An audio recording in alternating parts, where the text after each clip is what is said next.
எல்லோருக்கும் வணக்கம். என் பெயர் என் குடும்பத்தின் அடையாளம். இன்றைக்கி என்னோடய ஸ்டடி பிளானை உங்கள்கிட்ட எக்ஸ்பிளைன் பண்ணுறதுக்கு முன்னாடி ஒரு சில இன்ஃபர்மேஷனை உங்க கூட ஷேர் பண்ணிக்கணும் அப்படின்ட்டு நினைக்கிறேன். சரி, ஃபஸ்ட்டு இன்ஃபர்மேஷன் என்ன அப்படின்னாக்கா, ஹால் டிக்கெட் வந்துடுச்சு இல்லையா? ஸோ எல்லாமே ஹால் டிக்கெட்டை கலரில் பிரிண்ட் அவுட் போட்டு வச்சுக்கோங்க. ஓகேவா? கலரில் போட்டுக்கோங்க. கலரை பிரிண்ட் அவுட் போட்டு வச்சுக்கோங்க. செகண்ட் என்ன அப்படின்னாக்கா, இந்த ஹால் டிக்கெட்டில் நம்மளோட இன்விஜிலேட்டர் வருவாங்க இல்லையா? ஸோ இன்விஜிலேட்டரோட சைன் வாங்கணும். அதை மறந்துட போகிறீங்க. இன்விஜிலேட்டரோட சைன் வாங்கியிருக்கணும். அதை நீங்கள் இப்போ இருந்தே பார்த்தா தான் நம்ம என்ன மிஸ்டேக் நம்ம பண்ணிவிடுவோம் அப்படின்றது நமக்கு தெரியும். ஹால் டிக்கெட்டில் கலரில் நீங்கள் பிரிண்ட் அவுட் போட்டு வச்சுக்கோங்க. செகண்டு, நம்மளோட இன்விஜிலேட்டர் சைன் வாங்கணும். அதை மறந்துட்டு போகிறீங்க. எக்ஸாம் முடிஞ்சிட்டு வர அந்த பதட்டத்தில் இன்விஜிலேட்டர்கிட்ட சைன் வாங்க மறந்துடுவீங்க.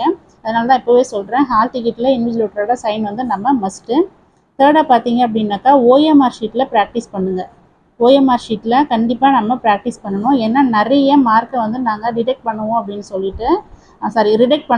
சொல்லிட்டு டிஎன்பிஎஸ்சி அனௌன்ஸ் பண்ணியிருக்காங்க. ஸோ அதெல்லாம் நீங்கள் ஹால் டிக்கெட்டில் படித்து பார்த்தீங்க அப்படின்னாக்கா தெரியும் எதுலெல்லாம் மைனஸ் மார்க் நமக்கு வரப்போகுது அப்படின்னு சொல்லிட்டு. அதனால் ஓஎம்ஆர் ஷீட்டில் நீங்கள் ப்ராக்டிஸ் பண்ணுங்கள். ஒரு சின்ன மிஸ்டேக்கு கூட நமக்கு 2 மார்க் மைனஸ் பண்ணுறாங்க.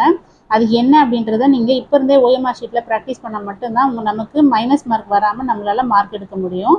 ஓஎம்ஆர் ஷீட்டை எப்படி ஃபில் பண்ணுறது அப்படின்னு சொல்லிட்டு நம்மளோட யூடியூப் சேனலில் இருக்குது. அதனுடைய லிங்க்கை வந்து நான் டிஸ்கிரிப்ஷனில் கொடுக்குறேன். நீங்கள் யூஸ்ஃபுல்லாக இருந்துச்சுனாக்கா நீங்கள் அதை பார்த்துக்கோங்க.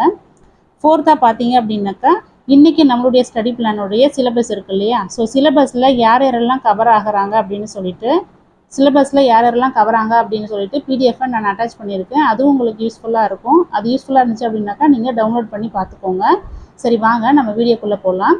அதுக்கு முன்னாடி இந்த வீடியோ உங்களுக்கு ரொம்பவே யூஸ்ஃபுல்லாக இருக்கும். அப்படி யூஸ்ஃபுல்லாக இருந்துச்சுன்னு நீங்கள் ஃபீல் பண்ணிங்கன்னாக்கா என்னோட சேனலை லைக் பண்ணுங்கள், ஷேர் பண்ணுங்கள், சப்ஸ்கிரைப் பண்ணிக்கோங்க. நம்ம 6th to 12th எல்லாமே படிக்கணும் அப்படின்னு சொல்லியிருந்தோம் இல்லையா நியூ புக்கில். அதுக்கப்புறம் 6th to 10th நீங்கள் அட்டை படித்து தான் ஆகணும். நமக்கு வேறு வழி இல்லை. 11th 12th எடுத்துக்கிட்டிங்கனாக்கா சிலபஸ் வைஸில் மட்டும் எதெல்லாம் படிக்கணும் அப்படின்றத தெரிஞ்சுட்டு நீங்கள் படிங்க. அதே மாதிரி 6th to 10th ஓல்டு புக்கில் யாரெல்லாம் வராங்க அப்படின்றத நீங்கள் தெரிஞ்சுட்டு படிங்க. எல்லாமே படிக்காதீங்க. இது வரைக்கும் நீங்கள் 6th standard to 10th standard வந்து ஓல்டு புக் படிக்கல அப்படின்னாக்கா ஜஸ்ட்டு எதெல்லாம் படிக்கணும் அப்படின்னு சொல்லிட்டு நான் உங்களுக்கு கொடுத்துருப்பேன். இந்த வீடியோவில் நான் உங்களுக்கு பிடிஎஃப் அட்டாச் பண்ணுறேன். அதெல்லாம் நீங்கள் பார்த்து வச்சுக்கோங்க எதெல்லாம் இம்பார்ட்டன்ஸ் அப்படின்னு சொல்லிட்டு. சரி, இந்த கொஸ்டினுக்கு நீங்கள் என்ன ஆன்சர் பண்ணுவீங்க? கவியரசு என்ற பட்டம் பெற்றவர் யார் அப்படின்னாக்கா எல்லாருக்குமே நமக்கு ஃபஸ்ட்டு ஞாபகம் வரவங்க யார் சொல்லுங்கள் பார்ப்போம்? கண்ணதாசன் தானே? கண்ணதாசன். சப்போஸ் ஆப்ஷனில் இந்த கண்ணதாசன் அப்படின்னு ஒருத்தர் இல்லை, ஆப்ஷனில் நமக்கு கண்ணதாசனே வைக்காமல் வேறு 4 பேரை வச்சுருக்காங்கன்னு வச்சுக்கோங்களேன். ஸோ ஃபஸ்ட்டு யார் வச்சுருக்காங்க அப்படின்னாக்கா முடியரசன் வச்சுருக்காங்க. ஓகேவா? செகண்ட் யார் வச்சுருக்காங்கனாக்கா வாணிதாசன் வச்சுருக்காங்க. வாணிதாசன். தேர்டாக கண்ணதாசன் பாரதிதாசன் வச்சுருக்காங்க. பாரதிதாசன். ஃபோர்த்தில் என்ன வச்சுட்டாங்க அப்படின்னாக்கா மேற்கண்ட எவரும் இல்லை அப்படின்னு வச்சுட்டாங்க. மேற்கண்ட எவரும் இல்லை.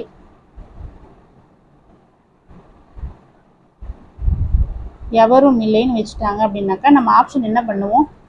மேற்கண்ட எவரும் இல்லை அப்படின்னு தான் டிக் பண்ணுவோம். கரெக்டா? ஏன்னா கண்ணதாசன் மட்டும்தான் நமக்கு கவியரசு அப்படின்னு பட்டம் வச்சிருக்காரு அப்படின்னு நமக்கு தெரியும். ஆனால் இதுக்கு ஆப்ஷன் பார்த்தீங்க அப்படின்னாக்கா முடியரசன். ஓகேவா? இதுக்கு ஆப்ஷன் என்ன அப்படின்னாக்கா முடியரசன் அப்படிங்கிறது தான் அதனுடைய ஆன்சர்.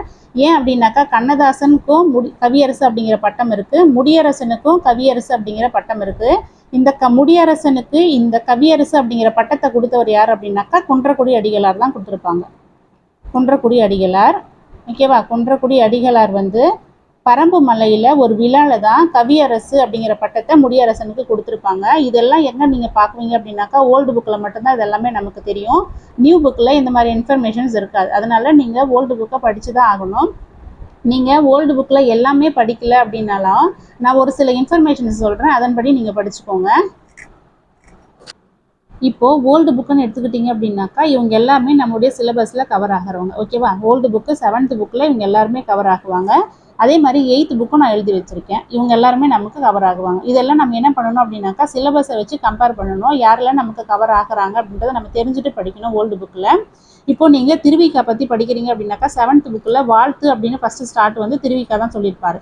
ஓகேவா? அந்த திருவிக்கான்னு எடுத்துக்கிட்டிங்க அப்படின்னாக்கா இப்போ புதுசாக படிக்கிறவங்களுக்கு மட்டும் நான் சொல்கிறேன், ஆல்ரெடி படித்தவங்களுக்கு நான் சொல்லலை. புதுசாக படித்தவங்க புதுசாக படிக்கிறவங்க என்ன பண்ணுறீங்க அப்படின்னாக்கா இதில் செய்யுள் கொடுத்துருப்பாங்க இல்லையா, அந்த செய்யுளை தயவுசெய்து நீங்கள் படிக்காதீங்க. ஏன்னா நமக்கு நிறைய கன்ஃபியூஸ் பண்ணி விட்டுரும். அதனால் செய்யுள் படிக்க வேண்டாம். திருவிக்கா பற்றின ஏதாச்சும் ஒரு இன்ஃபர்மேஷன் நியூ புக்கில் இல்லாதது ஓல்டு புக்கில் இருக்குதா அப்படின்றத மட்டும் பார்த்து நீங்கள் நோட் பண்ணி வச்சுக்கோங்க. ஓகேவா? அப்படி படிச்சிங்க அப்படின்னாக்கா உங்களுக்கு ரொம்பவே ஈஸியாக இருக்கும். 6th to 10th நீங்கள் நியூ புக்கு படிச்சிருந்தா மட்டும்தான் ஓல்டு புக்கு நமக்கு ஈஸியாக இருக்கும். இப்போ 7th ஓல்டு புக் எடுக்கிறீங்க அப்படின்னாக்கா உங்களுக்கு மேக்ஸிமம் 1 to 1.5 hours தான் ஆகும் புதுசாக படிக்கிறவங்களுக்கு. திருவிக்கால என்ன இன்ஃபர்மேஷன்ஸ் இல்லையோ அதை மட்டும் தான் நீங்கள் பார்க்கணும். அதுக்கப்புறம் குமரகுருபர் இருக்காளி அந்த மாதிரி உங்களுக்கு யாரெல்லாம் வராங்களோ அவங்களோட எக்ஸ்ட்ராவாக ஒரு இன்ஃபர்மேஷன்ஸ் வந்து ஓல்டு புக்கில் இருக்கும், நியூ புக்கில் அது இருக்காது. அந்த கொஷின்ஸ் தான் வந்து ரிப்பீட் பண்ணுறாங்க எக்ஸாமில். அது என்ன மாதிரியான இன்ஃபர்மேஷன்ஸ் அப்படின்றத நீங்கள் நோட் பண்ணி வச்சுக்கோங்க. நியூ புக்கில் நீங்கள் படிச்சிருந்தீங்க அப்படின்னாக்கா ஓல்டு புக்கில் படித்த அந்த இன்ஃபர்மேஷனை நியூ புக்கில் நீங்கள் ஒரு பாயிண்ட்ஸ் மாதிரி போட்டு வச்சுக்கோங்க. அப்படி படிச்சிங்க அப்படின்னாக்கா நமக்கு ஓல்டு புக்கை திரும்பி நம்ம படிக்கணும் அப்படின்ற நமக்கு நெசசிட்டி வராது.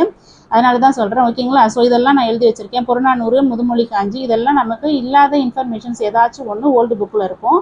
அதுதான் நமக்கு ரிப்பீட் பண்ணுற கொஷினாகவும் இருக்கும். ஓகேங்களா? இதில் மகாவித்வான் மீனாட்சி சுந்தரம் இருக்கார் இல்லையா, இதை கண்டிப்பாக நீங்கள் பார்த்துட்டு போங்க. கண்டிப்பாக இதுலேருந்து ஒரு கொஷின் வரும். அதுக்கப்புறம் பார்த்தீங்கன்னாக்கா மருதகாசி அப்படிங்கிறவர் வந்து நமக்கு நியூ புக்கில் இருக்க மாட்டார், ஆனால் ஓல்டு புக்கில் இருக்கார். திரைக்கவி அப்படின்ட்டு அவரை சொல்லுவாங்க. ஓகேவா? திரைக்கவி அப்படின்ட்டு அழைக்கப்படக்கூடியவர் யார் அப்படின்னாக்கா மருதகாசி. ஓகேவா? இது ரொம்ப இன்ஃபர்மேஷன், ரொம்ப முக்கியமான இன்ஃபர்மேஷன். இதையும் நீங்கள் பார்த்துக்கோங்க. அதே மாதிரி 8th ஓல்டு புக்லேயும் இது மாதிரி நான் எழுதி வச்சுருக்கேன். இந்த மாதிரி சிலபஸில் யாரெல்லாம் கவர் ஆகிறாங்க அப்படின்றத மட்டும் நீங்கள் பார்த்துட்டு போயிடுங்க. படிக்கலைனாலும் பரவாயில்ல, ஜஸ்ட் ஏதோ ஒரு இன்ஃபர்மேஷன்ஸ் வந்து எக்ஸ்ட்ராவாக நமக்கு இருக்கும், அதை மட்டும் நீங்கள் நோட் பண்ணி வச்சுக்கோங்க. ஓகேங்களா? இந்த வீடியோ பிடிச்சிருந்தால் லைக் பண்ணுங்கள், ஷேர் பண்ணுங்கள், என்னோட சேனலை சப்ஸ்கிரைப் பண்ணிக்கோங்க. தேங்க்யூ.